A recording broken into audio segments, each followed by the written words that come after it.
एक बार की बात है, दो दोस्त समंदर के किनारे शंख ढूंढने के लिए गए। उन्होंने सोचा कि शंख मिलने के बाद हम उन्हें बाजार में बेच देंगे, जिससे हमें अच्छे खासे पैसे मिल जाएंगे।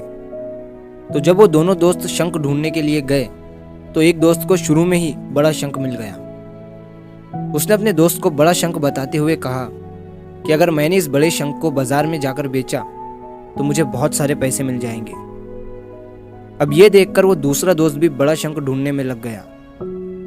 उसके दिमाग में सिर्फ बड़ा शंख ही घूम रहा था और इसी चक्कर में उसे जो भी छोटे छोटे शंख मिलते उन्हें वो समंदर में वापस फेंक देता और फिर से वो बड़ा शंख ढूंढने में लग जाता।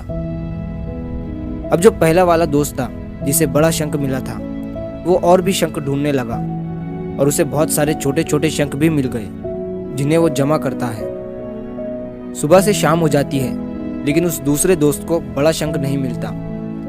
अब पहले वाले दोस्त के पास एक बड़ा शंख और कुछ छोटे शंख थे जो उससे बाद में मिले थे, और दूसरे दोस्त के पास एक भी शंख नहीं था। अब वो दोनों दोस्त बाजार में जाते हैं। पहले दोस्त को बड़े शंख के 2000 रुपये मिलते हैं और जो उसने बाद में छोटे छोटे शंख जमा किया था उसके उसे 5000 रुपये मिलते हैं। दूसरा दोस्त ये देखकर हैरान हो जाता है कि उसके दोस्त को बड़े शंख के कम और छोटे शंख के ज्यादा पैसे मिले हैं, और वो बेवकूफ बड़े शंख के चक्कर में सारी सुबह से बड़ा शंख ही ढूंढ रहा था।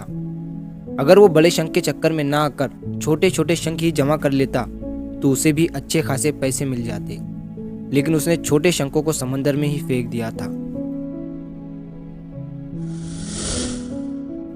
दोस्तों, इस कहानी से हमें ये सीख मिलती है कि हम भी हमारी जिंदगी में कई बार बड़ी सफलता के पीछे, या ये कह सकते हैं कि बड़ी कामयाबी के पीछे पड़े रहते हैं, लेकिन हम ये चीज़ भूल जाते हैं कि बड़ी सफलता हासिल करने के लिए पहले हमें छोटी छोटी सफलताओं को पार करना पड़ता है। जब भी हम किसी बड़े सेलिब्रिटी को देखते हैं, वो चाहे एक्टर हो, सिंगर हो या फिर क्रिकेटर हो, हमें सिर्फ इन लोगों की कामयाबी नजर आती है, उसके पीछे का स्ट्रगल नहीं। एपीजे अब्दुल कलाम साहब ने कहा था कि अगर आप कामयाब होना चाहते हो तो अपनी आदतें बदलो, आप खुद ब खुद कामयाब हो जाओगे। लेकिन हम अपनी आदतें बदलने को ही तैयार नहीं है। हम बिना आदतें बदले ही कामयाब होना चाहते हैं, जो हम कभी नहीं हो सकते। तो बड़ी चीज़ों पर फोकस करने की बजाय छोटी छोटी चीज़ों पर फोकस करो और उसे इम्प्रूव करो। अपनी आदतों के साथ आप कामयाब हो जाओगे। तो अगर आप इस कहानी को और भी लोगों तक पहुंचाना चाहते हो तो इस वीडियो को लाइक करो, ताकि YouTube इस वीडियो को और भी लोगों तक पहुंचाए। और अगर कहानी अच्छी लगी हो तो चैनल को सब्सक्राइब ज़रूर करिए। मिलता हूँ मैं अगली बार इसी तरह की कहानी के साथ। तो सब्र करो, शुक्र करो और ज़िंदगी में आगे बढ़ो।